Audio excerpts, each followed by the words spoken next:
Hey everyone, welcome to DOScember again. This is going to be my second entry for this month, and what I wanted to do in this video is show off some of the emulators you could actually use on DOS. That's right, there were emulators that were written for DOS, and they were pretty good in some cases. So I remember the first time I ever discovered you could play console games on your computer. At first I thought it was like a scam or something like that, and then when I looked into it some more, turns out it was a lot more legit than you thought. Although in the early days, it's kind of rough, and I'll show you what I mean when we get started here. I'm going to go ahead and get the camera zoomed in on the screen to get a better look. All right, that should be a little bit better. So the first one I'm going to show off is an NES emulator known as NESticle. Some of you may be familiar with it, but if not, it's a really good DOS-based emulator, at least for the time it was. And the reason for that is because it supported a lot of different games, a lot of different memory mappers and things like that. But yeah, it was revolutionary for its time because it supported quite a bit of games. Now, it was not cycle accurate. It was more performance based so that you could actually play the games. There were other emulators around at the time. There was one that I remember for Windows called iNES. It was a shareware product, and even then, early on, it could not do anything with sound. It remapped all of the sounds to MIDI, which sure, okay, why not? So when this came out, it was very, very controversial just based on the name. I mean, you know, juvenile antics and stuff, but it worked, so.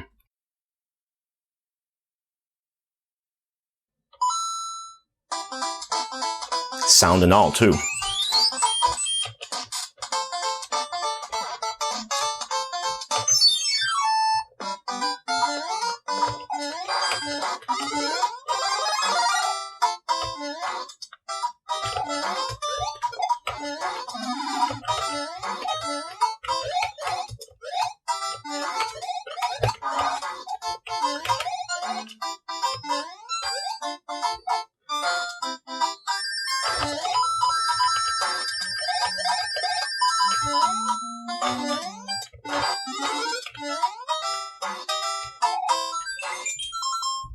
And as you can see, it plays really well. The palette's a little off, but I believe that there were options in there so you can, a little different palettes, or maybe I just don't remember quite as well as I thought I did. But yeah, you could modify the palettes and stuff like that. You obviously can set your input devices. In this case, I just have the keyboard set up, set your resolution. The rest of this stuff you don't really need to do much with. You can enable different sound channels. VSync you want, frame skip set to auto. And on a Pentium 120, it's going to run very well. Again, it's not going to be cycle accurate. So, you know, certain games may not work correctly because of that. But for the most part, they were pretty compatible. This is Super Mario Bros. 3. Let's go ahead and open up Metroid. And it just starts right up.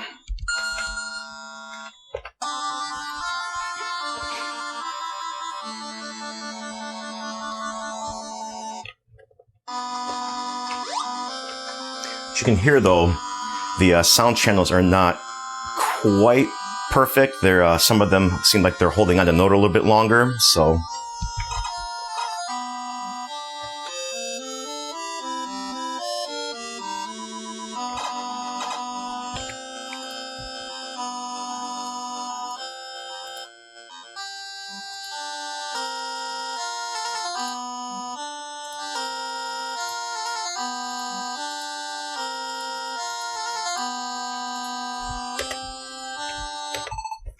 So yeah, so the sound wasn't quite perfect there, but it was good enough, especially in the mid to late 90s. I mean, really couldn't complain. You could play your NES games on your computer as long as it was powerful enough. And in theory, NESticle should work on a 46, probably 100 megahertz. I wouldn't really try to run it on anything slower than that. Let's try one more game, only we'll load Mega Man 3 up.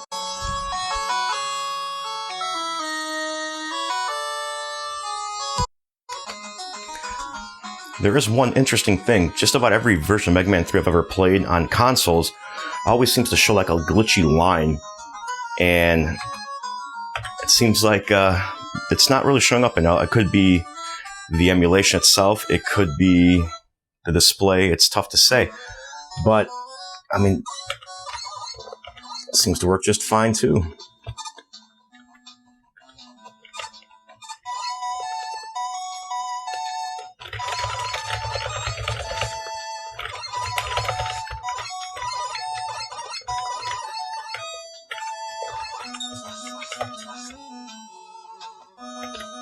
There's a little bit of shimmering, though, as you can see, so there's probably some interpolation going on.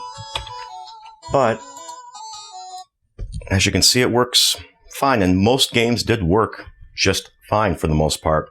You'd have to really look out for any issues, any glitches or bugs, or any real showstoppers. So that's NES. Let's move on to another emulator that I was able to play.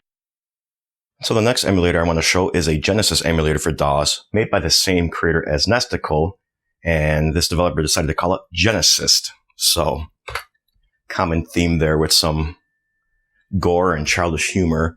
As you can see by default, resolution is set to 640 by 480, and change it to 320 by 240. That's better. And let's make sure we've got VSync on and frame skip set to auto. That should be enough. Now, there are some limitations to this emulator. It does not support interlace mode, which is that weird two-player mode in Sonic 2 that you see where it's kind of split screen. It can't actually do that. And I'll show you what I mean.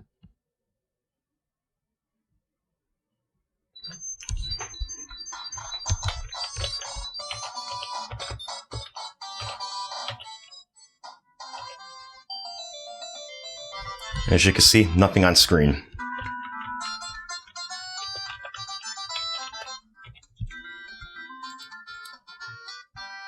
You may also notice some lag going on. That's because the Pentium 120 is not really powerful enough to properly emulate without some compromises.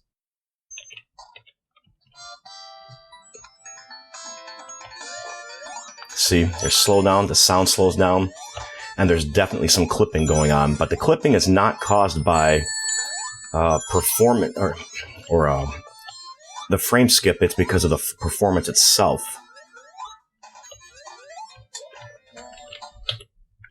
Now, if we go ahead and change the resolution to 640 by 480 again,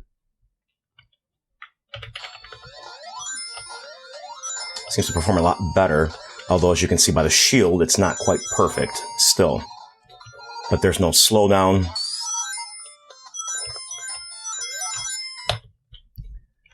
So there's that. Let's go ahead and open up Streets of Rage 2.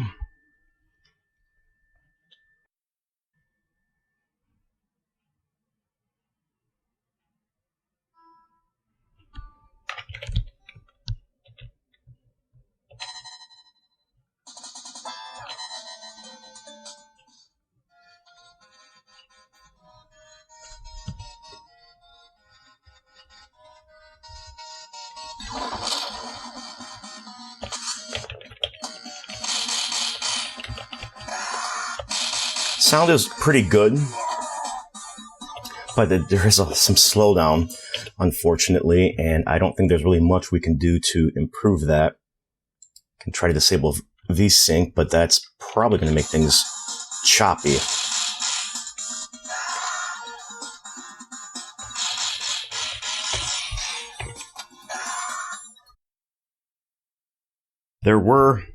I think there was another Genecyst emulator for DOS. I don't recall what it was.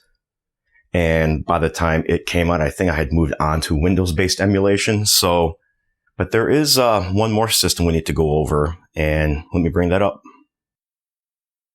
So the final system that I played a lot in DOS was Super Nintendo. In fact, it was a Super Nintendo emulator for DOS that allowed me to first try Final Fantasy V. For those of you that don't know, Final Fantasy V was never released in the West for the Super Nintendo. It was only released in Japan on the Super Famicom. We got it in the West, when was it, mid to late 90s on the PlayStation. As I think it was part of the Final Fantasy anthology. It came with Final Fantasy V and Final Fantasy VI. So that was officially the first time we got it in the West and in English. And the emulator that I used was VSMC. Unfortunately, I can't get it to work on my system. I don't know if there's just some flags I'm not able to set. But I can tell you that my first experience was not great, because by the time I discovered VSMC, the developer decided to make it shareware and a paid emulator, which pissed off a lot of people in the emulation community. But they limited it to a color palette of yellow, and I think sound was limited as well. So you had to pay to get the full emulation. But another emulator came out, ESNES, that did kind of sort of work. And I believe I have to do that. And what other options that I have set here?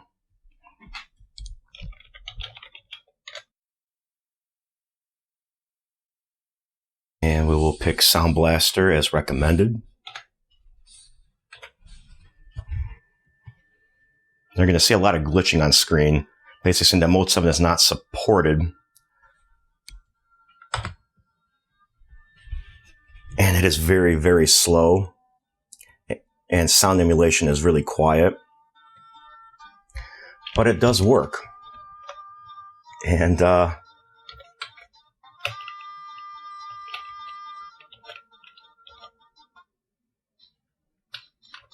oddly enough, the overworld is using Mode 7 as well. But you can see how very painful this is. Now, this might have run better on Pentium 233, but on a 120, it's not very fun. So, yeah. But this is the kind of things that we dealt with in the early days of emulation. Now, ZSNES was another one that came out that was very popular, and it was free. And I believe I remember reading an interview saying that they would never ever charge for it. So let's go ahead and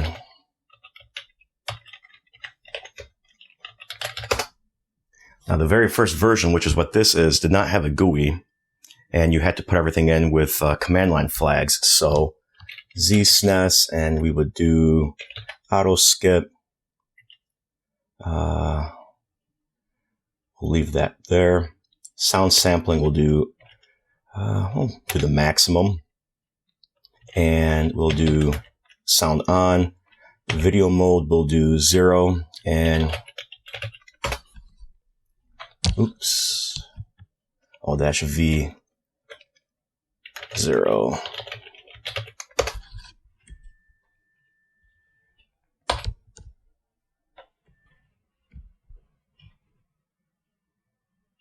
Now you can see the great performance.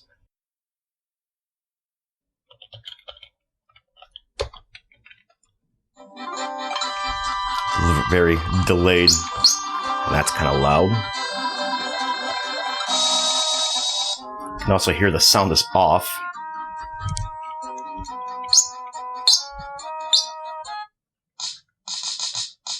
But you hear how it's skipping around. Also incredibly loud. But this was another way to try and play. Very painful. So I'll spare our ears. We'll look at a slightly later release. Version 0.8. Oops. And this one did have a GUI. I forget which version released the GUI. It might have been version 0.6.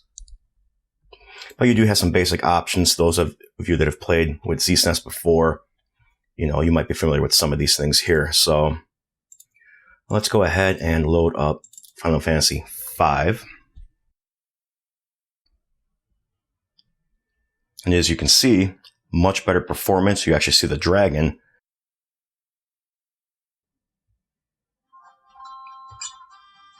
Not as loud, but way more accurate. But you did see some graphics were also still missing from there.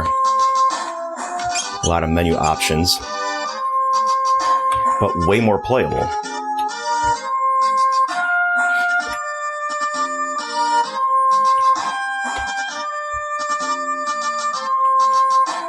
A little bit of choppiness, but it's not bad overall.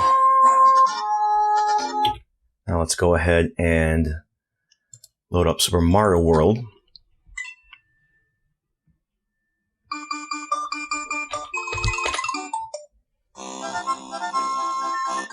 Sound is still not quite right, but again, it's passable. Now you also see the border around is not black. It's picking up the background, one of the background layers instead for its color.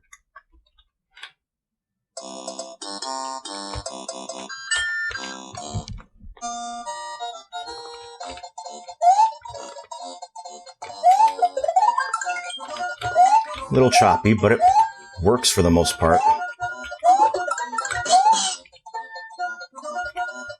There's some transparencies missing as well, so that's that version of ZSNES. Let's look at a later version. I think it was...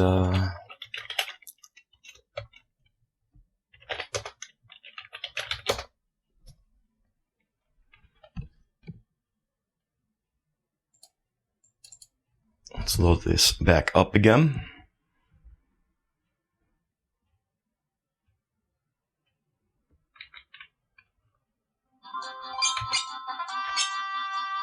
As you can see, you can now see all of the windows.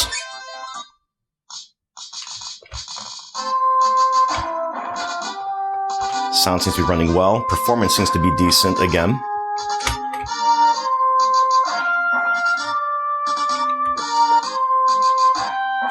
Still some clipping, some choppiness, I think. Let's see if I turn out VSync and what happens. A little smoother, but there's definitely some frame skip going on. Let's go back into Super Mario World.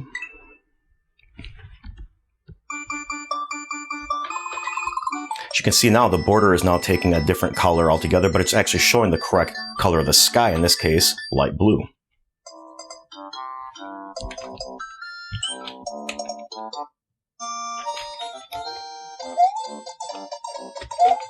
Oops. There's a little bit of lag, though. But as you can see, the transparencies are slowly being implemented in this version, so more improvement there. And then, of course, the final version for DOS was... and I think the final version for Windows as well, because the developer was still developing Windows and DOS versions simultaneously.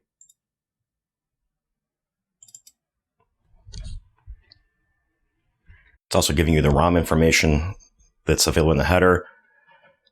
The graphics are much improved, but it's very, very slow. Implementing a lot of the different features that were in the SNES just brings this Pentium 120 to a crawl.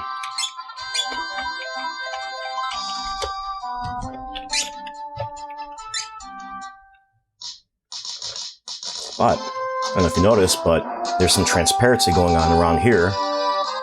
But it's very, very slow. And no, performance is still off, but as you can see, the graphics are affected by using the old engine, so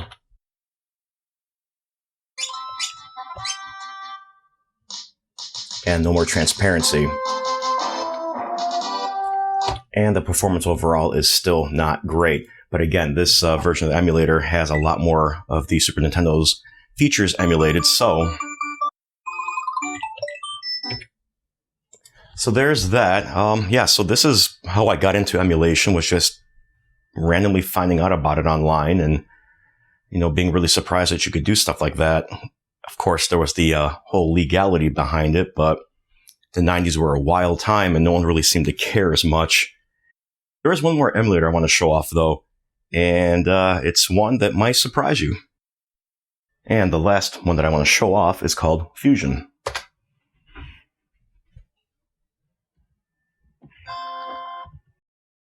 That's right, it is a Macintosh emulator for DOS.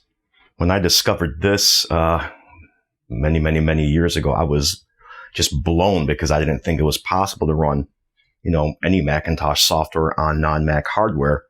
And I can't recall if I discovered Fusion before I discovered console emulation or after, but either way, I was impressed. I was really surprised. I've got a basic install of 7.5.3. I think this is emulating a Quadra 700. Don't remember though. Let's see. It doesn't show here, which means I have to see if I've got, what was it called? Was it called Profiler back then?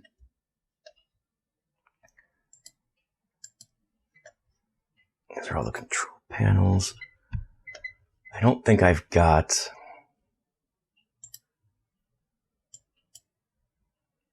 everything installed though, because it's a small virtual hard disk file that I've got. But I mean, it's Mac OS. It's Mac OS 7.5.3, and there are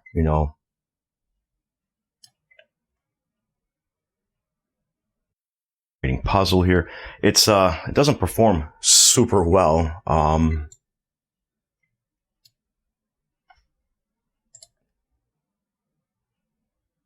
But it's Mac OS, and it does read Mac disks and CDs. You can only read 1.44 megabyte floppies.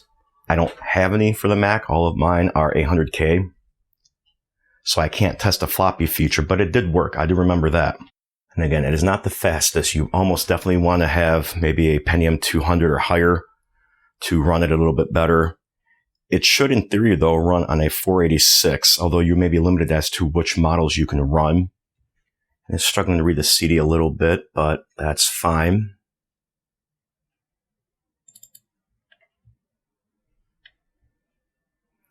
And we want for 68K max.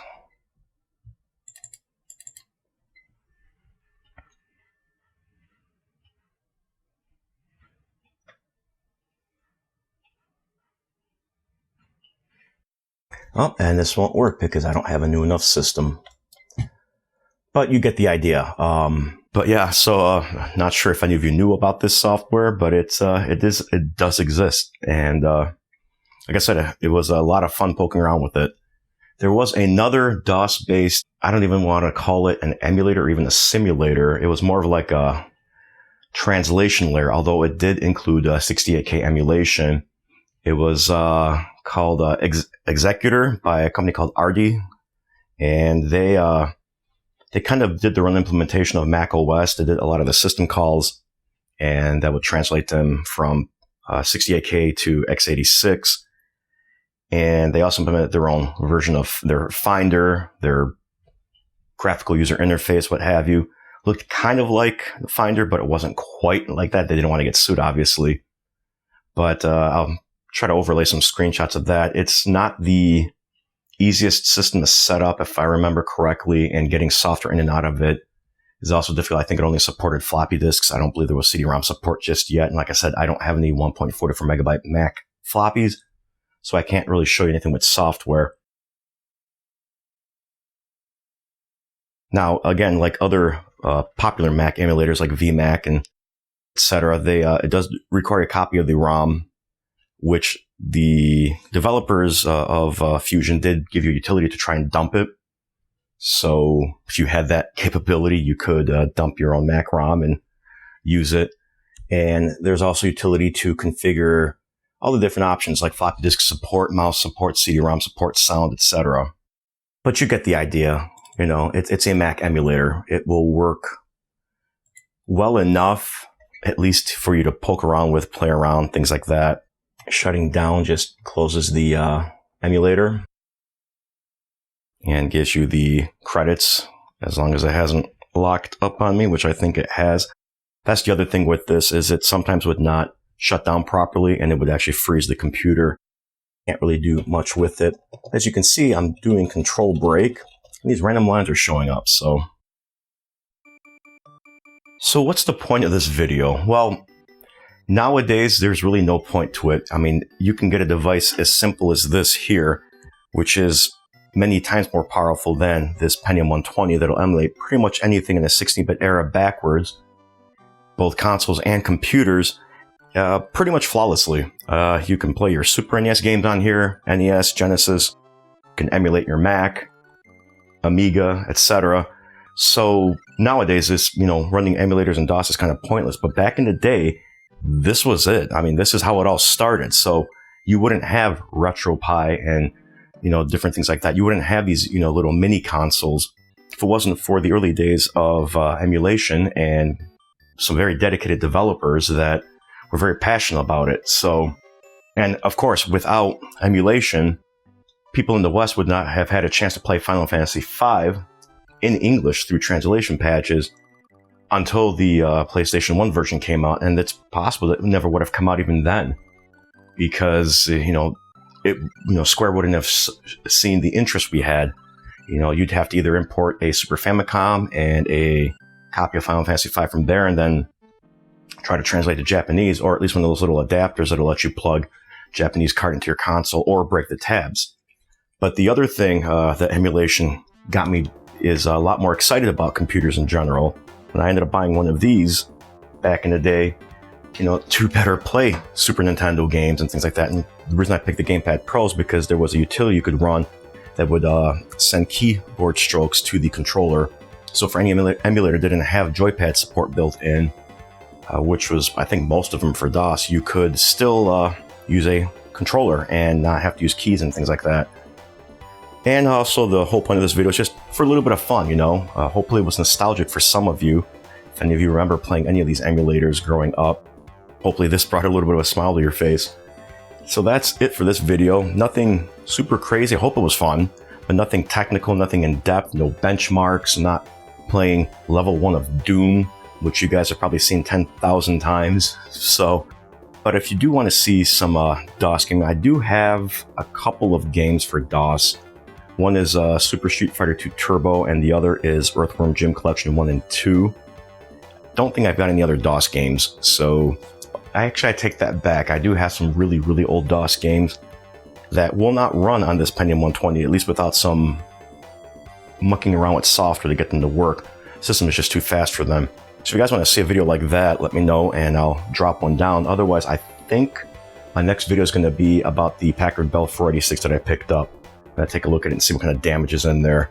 And I'll make sure that I bring you guys along for the ride. So if you guys have any questions, comments, anything like that, leave them down below. Otherwise, thanks all. I will catch you later.